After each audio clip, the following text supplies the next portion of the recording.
Yo, what's up, everybody? Welcome to another episode of Momentum. Welcome to the channel. Super excited to have you guys here. This is Momentum number 249. That means 249 days in a row. We've been streaming, we've been here on this channel. Hopefully, you guys get value before we go deeper in this video and talk about what we have on the title, which is the most common objection you guys get with door knocking.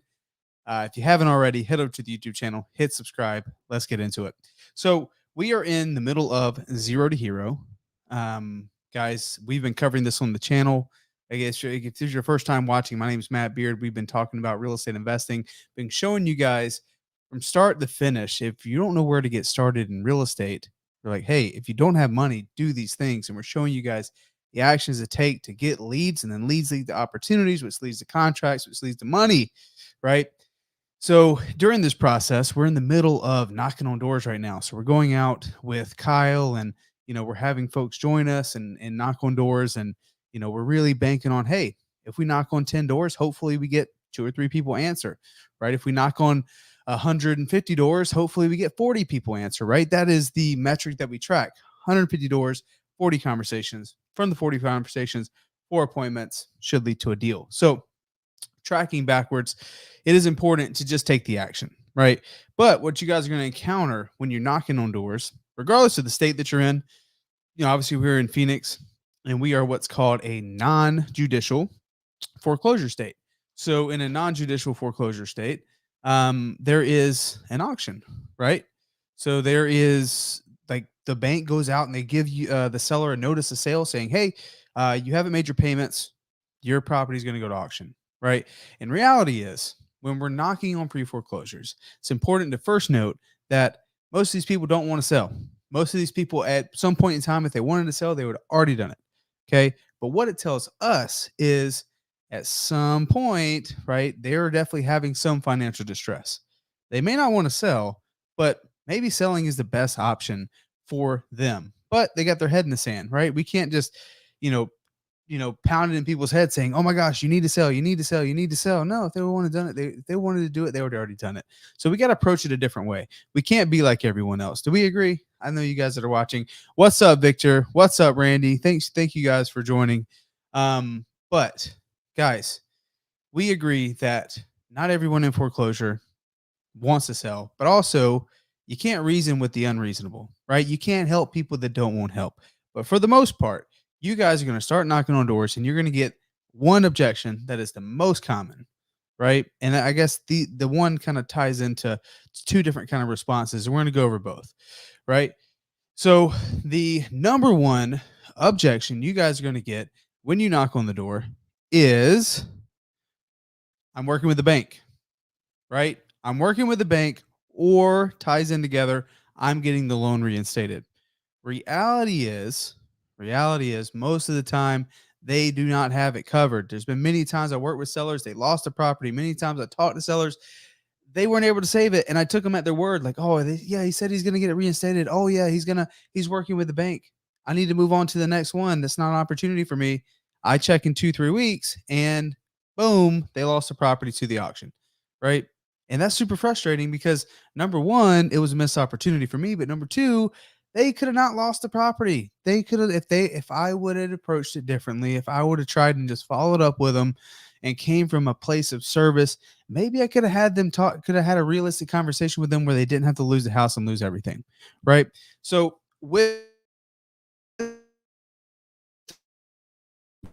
reading along with the bank, what does that mean? It means they're doing a loan modification, meaning that, hey, the bank is they're trying to work with the bank to restructure their loan so they can maybe take their arrears, which arrears is the amount they haven't paid plus interest plus extra fees. So if they haven't made a mortgage payment, let's just say their mortgage payment's $1,000. If they haven't made that mortgage payment in 12 months, it's at least $12,000 plus any other back fees, any fees on top of that 12,000. Typically you're looking at, if they haven't made a payment of $1,000 in 12 months, they're probably going to have 17, 18,000 in arrears, right? By the time you tack on everything.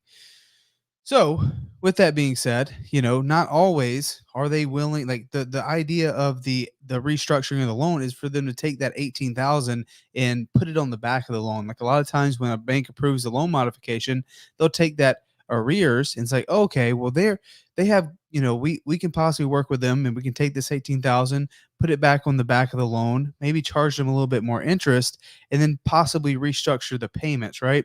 Because a lot of times, right? And I don't want to get too complicated here, but let's just say a mortgage is two. They have a mortgage of 200,000, right? And their mortgage of 200,000, they're having to make.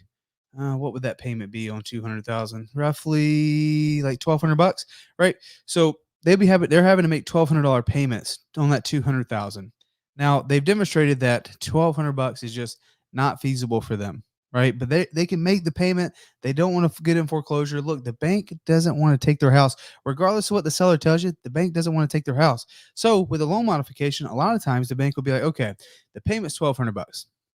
What we will do, Mr. Seller, what we can do here, instead of your payment being $1,200 on 200,000, maybe what we can do is we can restructure your loan. We're going to charge you a higher interest rate, but we'll restructure your loan where we'll make you make payments on $120,000. So now instead of that $1,200 payment, it's like 750 bucks, right? So I think you can make 750 bucks. Okay, great. So now the rest of that loan goes into a balloon, right? So they still owe 200,000, but the only payment that's getting paid every month is going to go towards that 120.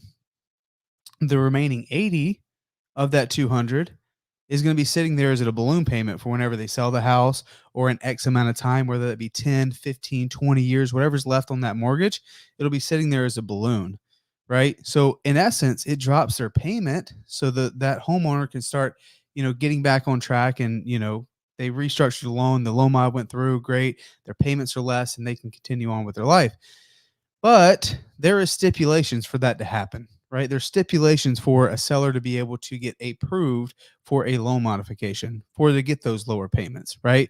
It's either, sometimes it's like, hey, I don't care what you do, we can't do anything unless you catch up what you owe. But what we'll do, since you owe us 18 grand, we'll split it up over 3 months, and you just pay us $6,000 a month, right? In this example.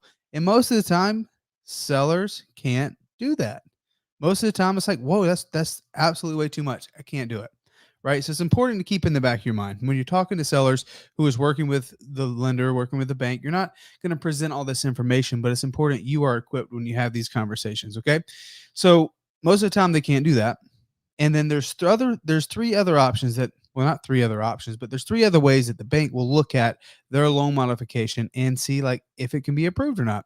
The first thing the bank will look at is, hey, can they prove that they're making income? Right? Can they prove that they're making money right now? A lot of times people are in foreclosure, they don't have a job, right? They can't prove that they can make that payment. So that'll be the first way that the bank's going to kick it out. All right. If you're talking to a seller who doesn't have a job, or they can't prove a W-2 income, then the bank's probably not going to work with them on it. Okay. But it's not our job to tell the seller no. And I'll show you guys how to present this here in a second. But it's important we go through this. So number one is that, right? You got to be able to prove that you make money via W-2, right? The second thing is you can't have applied for a loan modification more than 2 times in the last 12 months, right? You can't have applied, get kicked back, applied, get kicked back. Typically, that's another red flag, and they're not going to push through with it. They're going to kick it back again for time number 3, right? And then lastly, you have to be current on your taxes. So they can't have filed an extension and not have already filed their taxes for this year, right? They got to be current on all their taxes. That's important, right? So it's like getting a brand new loan. So they have to get approved for that. So when you guys are talking to sellers that are in pre-foreclosure and conversation, they want to do a loan modification, and I see the red flags, right? I will typically say, oh no, we're working with the bank. Got it. So, that's awesome. When you said you guys are working with the bank, you guys are currently trying to restructure and going to be doing a loan modification, right? Yeah, we're working with doing a loan modification. Excellent. Like that is what I would say to do anyways. That should always be plan A. But if you don't mind me asking, like if that doesn't work out, because to be honest and transparent with you, Mr. Seller, there's typically 3 things that would kick that loan modification back out. And I'm not saying that they would. Like I said again, plan A, go for it. And it should go through. But in the event one of those 3 things kick out the loan modification, and you're waiting for 4 to 6 weeks for this thing to get approved, and now you're 2, 3, 4 weeks away from the auction, like what is plan B? Just like that.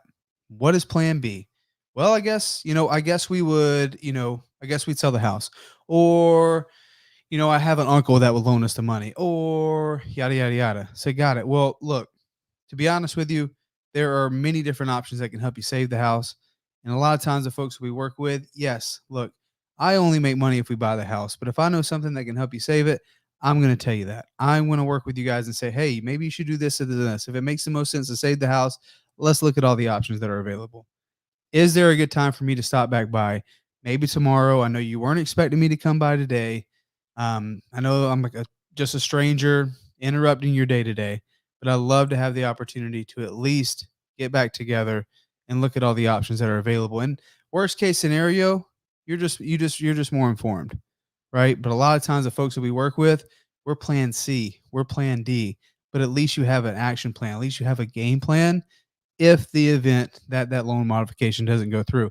In the event that your payoff doesn't go through, that your reinstatement of the loan doesn't happen, you still know everything that's on the table, right?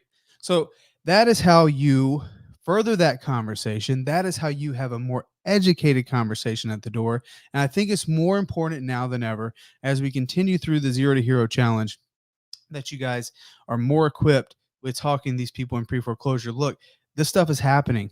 There's more foreclosures popping up now, and like I can see this is going to be a thing, like really start ramping up by the beginning of 2022. So if you guys can get good, I don't know what state you're in, but if you can get, familiar with the laws that are in your state, it's only going to help you. There's going to be a ton of opportunities to help people and make money very, very, very soon. We're starting to see a lot on the FHAN, which are the people who got the first time homebuyer programs, the people who got approved for loans or for with a 580 credit score, people who probably shouldn't have been buying a house over the last 2 years. They were the ones that were super affected with COVID, right? So these are the people that are going to be the first ones to go in foreclosure. The four opportunities I had this week were all FHA foreclosures, right? So this is a great chance to get in and get good at this, get good at having these educated conversations, because two of them we're getting subject to.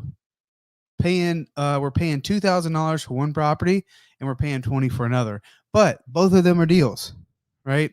And we got these deals by solving problems and understanding how this works. So I promise you guys, if you're new and you don't know how to have these conversations, all you have to do is say exactly what I just said. Look, that is plan A, but you have all your eggs in that one basket, right? Would you at least be open to looking at all the other options that could possibly save this house? Right? You can't say the right thing to the wrong person. I get it. You can't reason with the unreasonable 100%. In fact, on the live yesterday, we had someone tell us to leave, right? And I wasn't even upset about it because I know the game. I'm like, can't reason with the unreasonable. Can't say the right thing to the wrong person. Our job is to sort. But I promise you guys, there are going to be thousands and thousands and thousands of people that are going to need our help. So if you're just getting started, just say those things. Set an appointment for, if not me, someone else in the community, either the Facebook group. If you're in sub two, sub two. If you're in Zero to Hero, Zero to Hero. We're here to help you. I'm happy to walk you guys through this process to getting deals done for properties that are in foreclosure. So, boom. That is momentum number 249. That's how you guys approach people at the door. That's how you overcome that objection and having a deeper understanding of foreclosure.